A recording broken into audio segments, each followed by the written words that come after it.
messages sont un. Dans l'âge d'Éphèse, nous voyons Paul et Smyrne et ses filles Irénée. Dans l'âge de Pergame, il y eut Martin et Thyatire et Colomban et Enseigne. Dans Sardes, Luther apparut, puis Philadelphie, Wesley apparaît. Dans l'âge de la Odyssée, Élie est venu, un prophète qui coiffe les étages de l'église. Moi je vais suivre les campagnes de l'Ouest, William Branham, celui qui m'amènera devant Jésus de mon jour. Moi je vais suivre les fêtes des campagnes de l'Ouest, car celui qui m'amènera devant Jésus.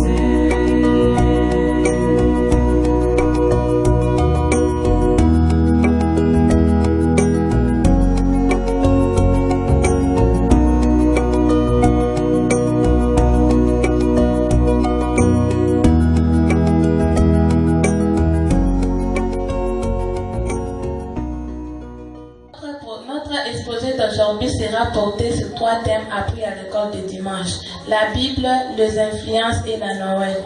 Nous procéderons de la manière suivante. Premièrement, nous allons parler de la Bible. Deuxièmement, nous allons parler de quelques écrivains bibliques. Troisièmement, nous allons parler comment lire une référence biblique. Quatrièmement, nous allons parler des influences.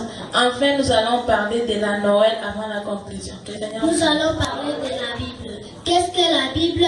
La Bible est la parole de Dieu. Dieu a fait 3 sortes de Bibles.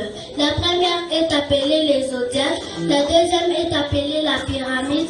La troisième est appelée la Sainte Bible ou la Bible écrite sur papier. Quelle différence y a-t-il entre ces 3 sortes de Bibles?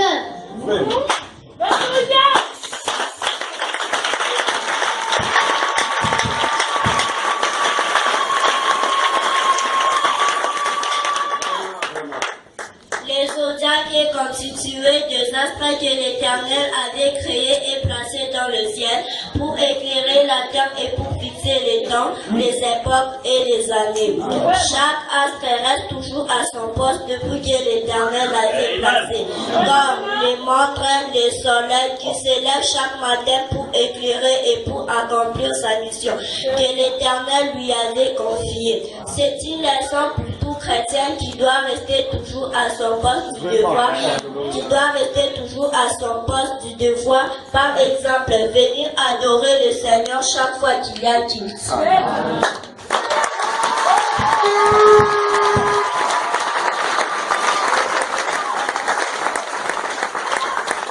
forme de montagne avec une vaste langue et un sommet rétréci. Elle a été construite pour la première fois par le prophète Enoch.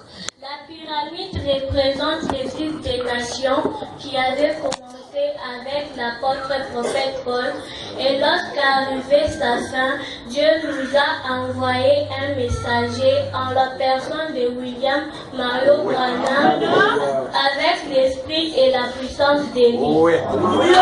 La Sainte Bible ou la Bible écrite sur papier est la parole de Dieu écrite par les hommes qui a été inspirée par l'Éternel.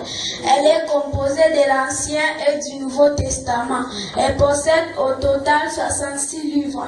L'Ancien Testament est appelé aussi l'Ancienne Alliance, où Dieu traitait avec les enfants d'Israël dans les domaines physiques. Il commence de la Genèse et se termine au livre de Malachie. Exode, Lévitique, Nombre, Deutéronome, Josué, Juge, Rite, Insamen,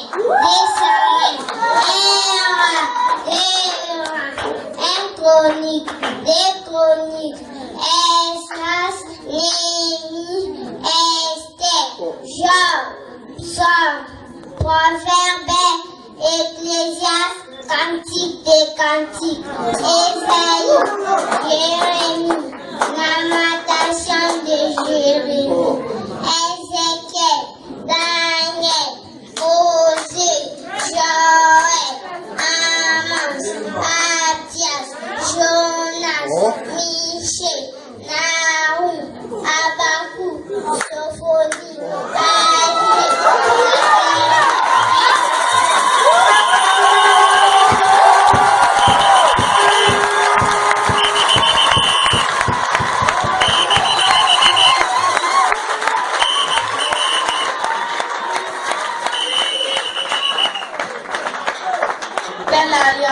Et dans cette alliance, Dieu traite avec son Église dans les domaines spirituels. Il commence à partir de Matthieu jusqu'au livre de l'Apocalypse. Voici ces livres: Matthieu, Marc, Luc, Jean, Actes des Apôtres, Romains, 1 Corinthiens, 2 Corinthiens, Galates, Éphésiens, Philippiens, Colossiens, 1 Thessaloniciens, 2 Thessaloniciens, 1 Timothée, 2 Timothée, Tite, Philémon, Hébreux, Jacques, 1 Pierre, 2 Pierre, 1 Jean, 2 Jean, 3 Jean, Jude, Apocalypse. Parmi tous les 66 livres, le diable déteste plus 2 livres. Le livre de la Genèse et le livre de l'Apocalypse. Il est davantage le livre de la Genèse parce que ce livre signifie le commencement. Il montre comment le diable avait séduit Ève en l'amenant à s'écarter de la parole de Dieu. Il est aussi le livre de l'Apocalypse parce que ce livre signifie la révélation. Il montre comment le diable sera consumé, lui, ses anges et ceux qui les suivent. Que Dieu vous bénisse.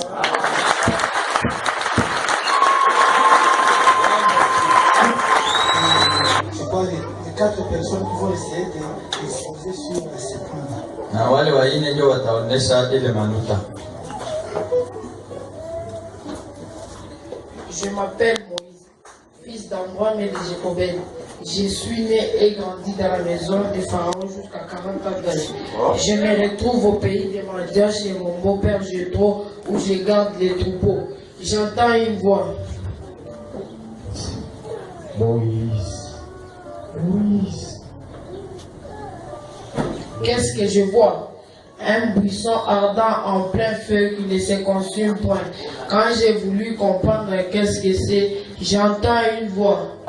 Moïse, Moïse, Moïse, enlève tes sandales, car le lieu où tu te trouves est un lieu saint.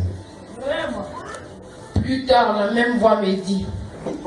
Va au désert du Sinaï, prends la tablette et le parchemin, écris l'Ancien Testament, le Pentateuque, c'est-à-dire les 5 premiers livres de l'Ancien Testament, Exode, Genèse, Lévitique, Nombre et Deutéronome.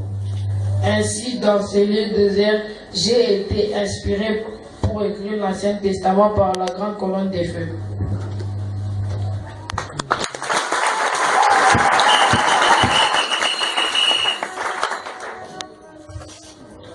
Moi, c'est Paul de Tarse, anciennement appelé Saul de Tarse. Je viens d'obtenir une lettre d'autorisation pour aller arrêter et ramener à Jérusalem tous les partisans de la nouvelle doctrine. J'ai fait périr Étienne, l'un de ses disciples. Je suis en chemin vers Damas pour ramener captifs ceux qui sont là-bas. En route, qu'est-ce que je vois? Une lumière qui m'éblouit. La voix sort du milieu de cette colonne de feu.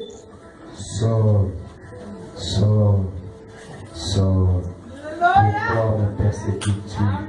Qui es-tu, Seigneur? Je suis Jésus que tu persécutes. Lève-toi, entre dans la ville, on te dira ce que tu dois faire. Je suis disciple de Jésus. Je m'appelle Ananias. Je suis en frère. J'entends une voix. Ananias, vois dans la vie appeler la droite qui mène vers Damas. Prie pour mon serviteur Saul.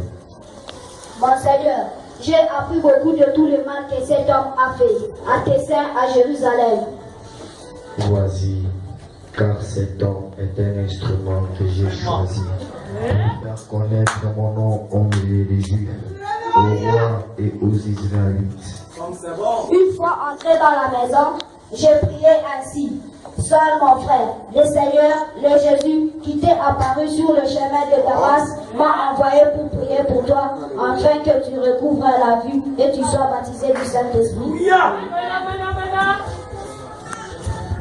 Plus tard, la même voix que j'avais entendue me demanda d'aller dans le désert d'Arabie Saoudite pour écrire les 13 livres du Nouveau Testament aux Romains, aux Galates, aux Corinthiens, aux Éphésiens, aux Thessaloniciens, aux Philippiens, aux Colossiens, à Timothée, à Tite et à Philémon.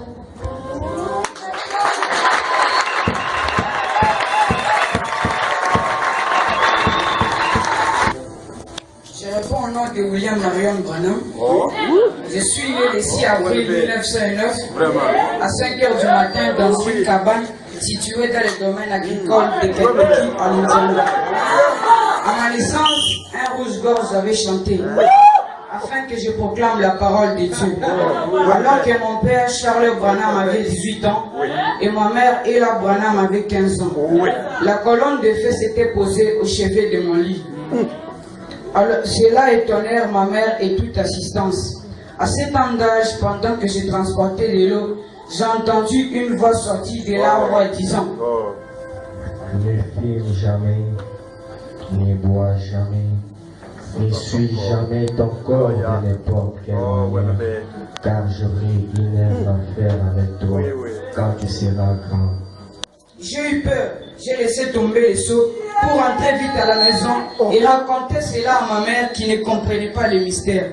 En 1933, lorsque Dieu m'appela au ministère, pendant que je baptisais la 17e personne au nom de Jésus-Christ dans la rivière Oyo, l'ange du Seigneur que vous voyez sur cette photo était descendu du ciel et une voix a dit: comme Jean-Baptiste a été envoyé comme précurseur de la première venue de Christ, ton message sera le précurseur de la seconde venue dans le monde entier.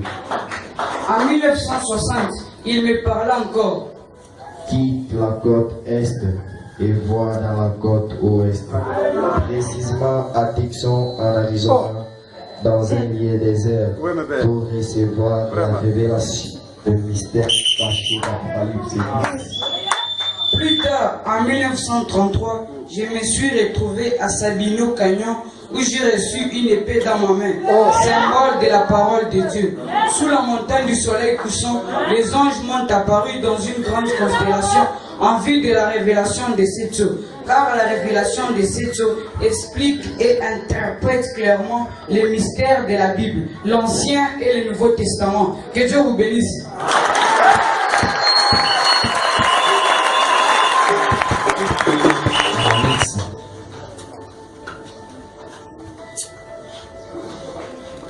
Bonjour chers parents. Bonjour.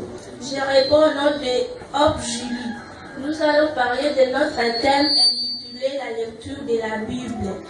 La Bible est la parole de Dieu et aussi le livre de l'Éternel.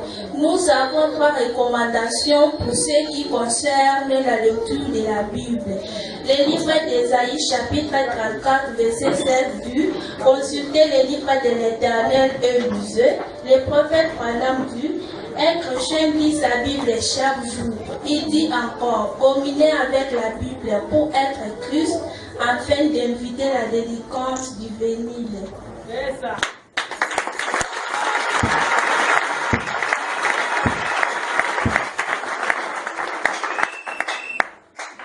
Une question se pose: comment lire une référence biblique? Une référence biblique est composée de 3 éléments: les livres, les chapitres et les versets. Il existe plusieurs traductions de Bible: traduction d'Arby, traduction du Monde Nouveau, traduction de Jérusalem et traduction selon Louis II.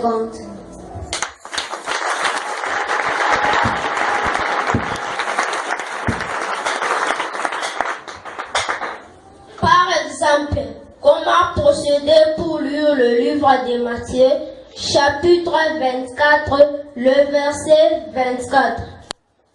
Premièrement, on cherche la page où commence le livre de Matthieu sur la table de livre de la Bible. Selon la table de Matthieu, le livre de Matthieu commence à la page 949. Deuxièmement, à partir de la page 949, cherche le nombre 24, écrit en petits caractères. C'est le chapitre 24.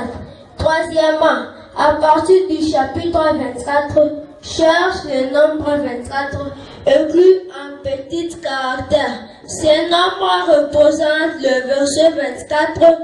Cette référence dit, car il s'élèvera des faux Christ et de faux prophètes, feront de grands prodiges et de miracles au point de séduire, s'il était possible, même les élus. Que Dieu vous bénisse.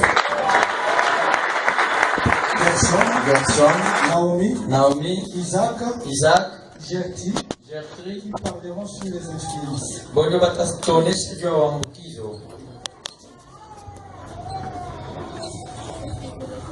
Bonjour chers parents. Bonjour. Je réponds au nom de Scola Meta.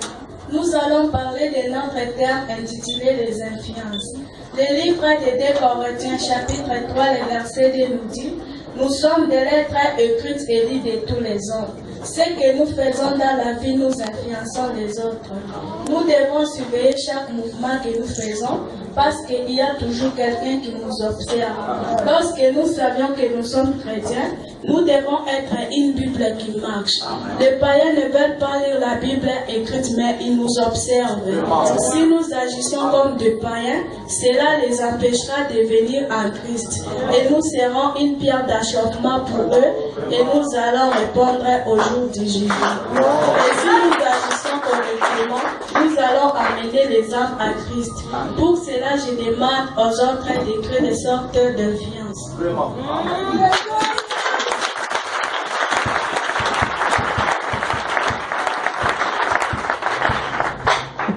D'après leur origine, on distingue d'une part les influences qui proviennent de la famille et d'autre part les influences en dehors de la famille. Parmi les influences familiales, on distingue les influences des parents, les influences des aînés et les influences des noms. Parmi les influences non familiales, on distingue les influences des amis, les influences de l'école et les influences du monde.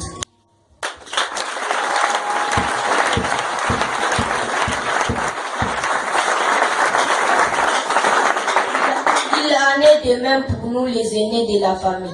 Le Seigneur Jésus nous a donné les droits d'aînesse que nous devons garder jalousement. Ces droits, selon la loi de Dieu, nous donnent une supériorité sur les petits frères et les petites sœurs. Vous les aînés de la famille, vous devez être les premières personnes qui respectent d'abord les parents. Ne suivez pas l'exemple de Ruben, l'aîné dans la famille de Jacob, qui avait manqué d'égard envers son père. Et pour cela, il avait perdu son droit d'aînesse. Son droit d'aînesse fut donné aux enfants de Joseph. Ne suivez pas aussi l'exemple de la sœur aînée Ola, qui avait montré à sa jeune sœur Oliva la voie des prostituées. Sa jeune sœur Oliva était devenue plus pure qu'elle. Référence Ézéchiel chapitre 23 verset 1 à 49.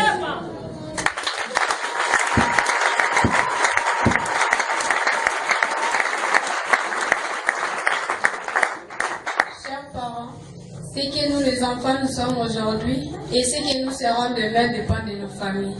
Osias était une personne honnête lorsqu'il avait été influencé par son père Amasia. Lorsqu'il est devenu roi en Israël, à l'âge de 16 ans, il a appris son peuple à servir le Seigneur. Abraham Lincoln, le deuxième président des États-Unis d'Amérique, pour devenir chrétien, il avait été influencé depuis son enfance par sa mère qui lui avait appris à prier à genoux. Chers parents, soyez nos modèles pour nous les enfants. Chers parents, les noms que vous nous donnez influencent aussi notre vie. Ces noms nous donnent une certaine nature. C'est l'influence de ces noms. Si le nom n'a pas une bonne signification, ne nous donnez pas. Et si vous les portez, veuillez les changer. Dans la Bible, Jacob apporta les noms qui signifiaient grand-père. Il avait trompé son beau-père et sa nature avait changé lorsque son nom a été changé en Israël.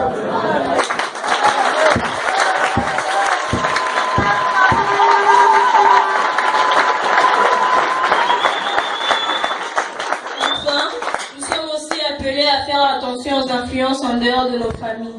Nous devons faire attention aux amis que nous choisissons, car 1 Corinthiens chapitre 15, le verset 33 dit « Ne vous y trompez pas, la mauvaise compagnie corrompt le bonnes mœurs. » Nous devons aller à l'école pour apprendre à lire et à écrire, mais considérons ce qui est conforme à la parole de Dieu. Nous devons aimer la prière et chercher à connaître plus la parole de Dieu au lieu de se livrer aux programmes imaginaires et parfois non censurés de la télévision, aux lectures de livres de contes, ces choses qui sont capables de provoquer la délinquance juvénile. Que Dieu vous bénisse.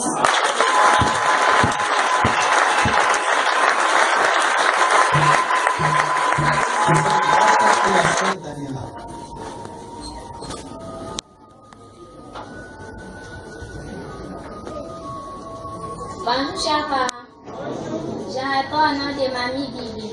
Nous allons parler de la Noël. Avant cela, nous parlons d'abord de la généalogie de Jésus-Christ pour savoir de quelle lignée était-il venu. Voici comment se présente ces généalogies. Abraham engendra Isaac, Isaac engendra Jacob, Jacob engendra Judas et ses frères, Judas engendra Phar de Tamar, Phar engendra Ezrom, Ezrom engendra Aram, Aram engendra Aminadab, Aminadab engendra Noasan, Noasan engendra Salmon, Salmon engendra Boaz de Rahab, Boaz engendra Obed de Ruth, Obed engendra Isaïe, Isaïe engendra Salomon de la femme d'Uri. Il y a donc 14 générations depuis Abraham jusqu'à David.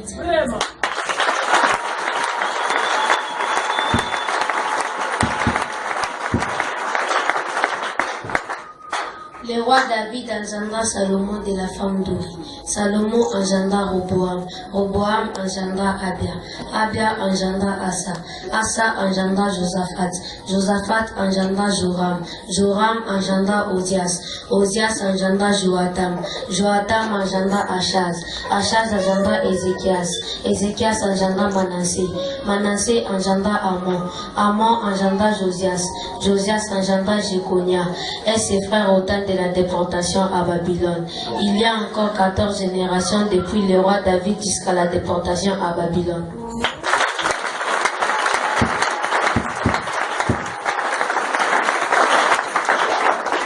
Après la déportation en Babylone, Jéconia engendra Salathir, Salathir engendra Zorobabel, Zorobabel engendra Abiud, Abiud engendra Eliakim, Eliakim engendra Azor, Azor engendra Sadok, Sadok engendra Ashim, Ashim engendra Eliud, Eliud engendra Eliezer, Eliezer engendra Nathan, Nathan engendra Jacob, Jacob engendra Joseph, l'époux de Marie, de laquelle est né Jésus qui est appelé Christ. Il y a aussi 14 générations depuis la déportation en Babylone jusqu'à Christ. Comme vous venez de constater, notre Seigneur est né dans la lignée d'Abraham et du roi David. C'est pourquoi il s'appelle Jésus, fils d'Abraham, Jésus, fils de David.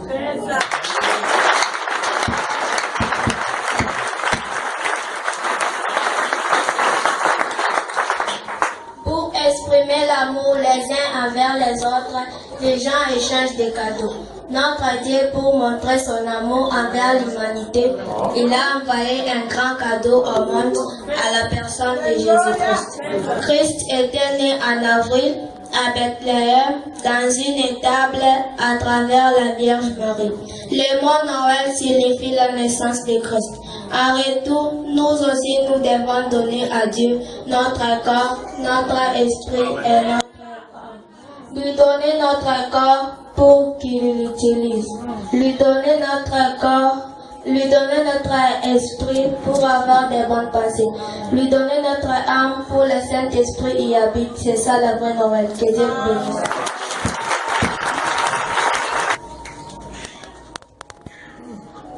Bonjour chers parents, je m'appelle Evoudi Moutouté Moukoumbi.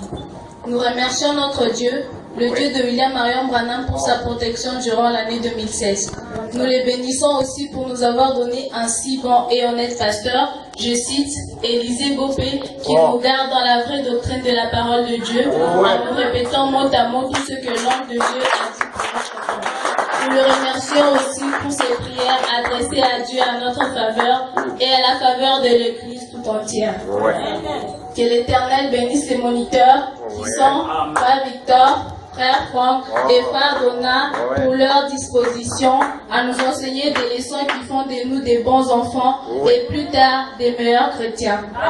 Nous remercions aussi les parents pour leur sacrifice consenti en nous envoyant à l'écodime chaque dimanche. Et nous les interpellons aussi à nous accompagner à l'écodime et à répéter avec nous à la maison les leçons apprises à l'écodime, telles recommandées par le prophète de notre temps. Que Dieu bénisse Amen Tabernacle et nous souhaitons à tout le monde bonne année dans le Seigneur.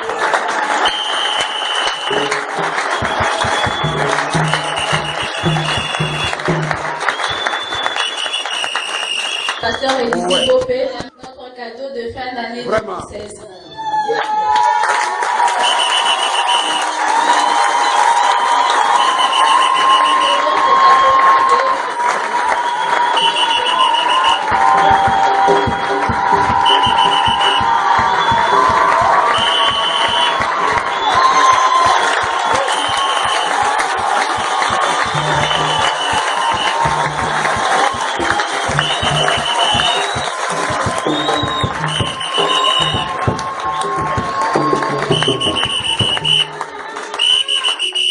Cher papa, nous vous dédions ces cadeaux, veuillez le recevoir.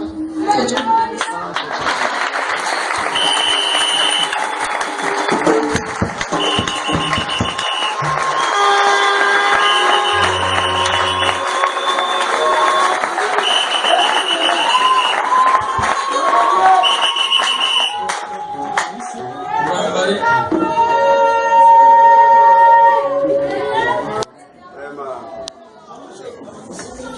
Les mots me manquent, hein?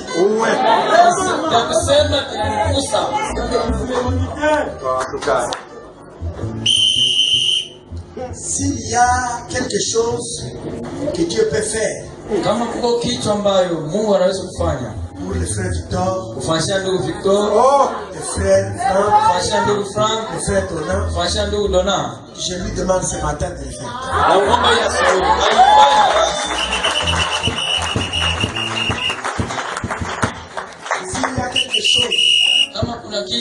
Que Dieu peut donner à tous ses enfants.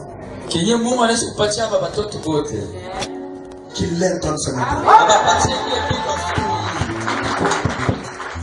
y a quelque chose que Dieu peut donner aux parents de tous les enfants, que Dieu leur donne ce matin. Que la gloire lui soit rendue à jamais.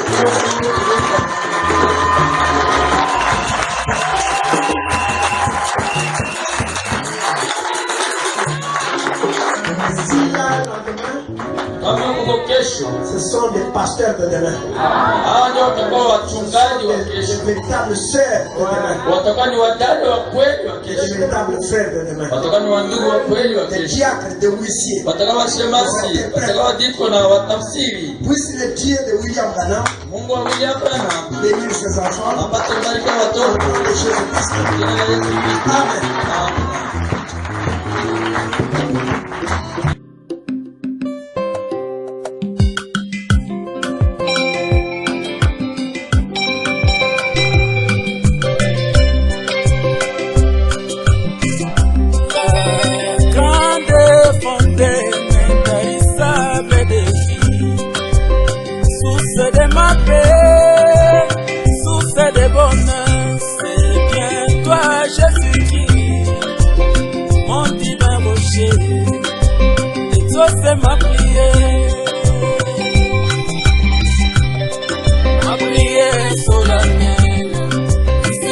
Devant ton trône, les saints de Dieu sont témoins. Je vais être un agneau. Demande-moi, je vais être un agneau. Oui, un agneau. Un agneau n'a pas de voix. Oui, un agneau. Il n'a que de devoir. La vie d'un agneau, c'est de vivre tous les autres.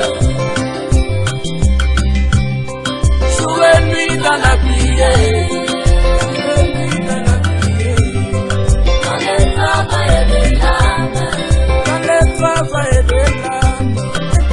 intercédant pour ses frères,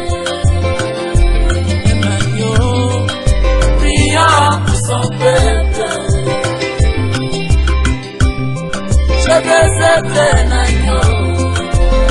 Oui, mon Jésus, un agneau n'a pas de droit. Un agneau, il n'a que des fois. La vie d'un agneau, c'est de vivre pour les autres.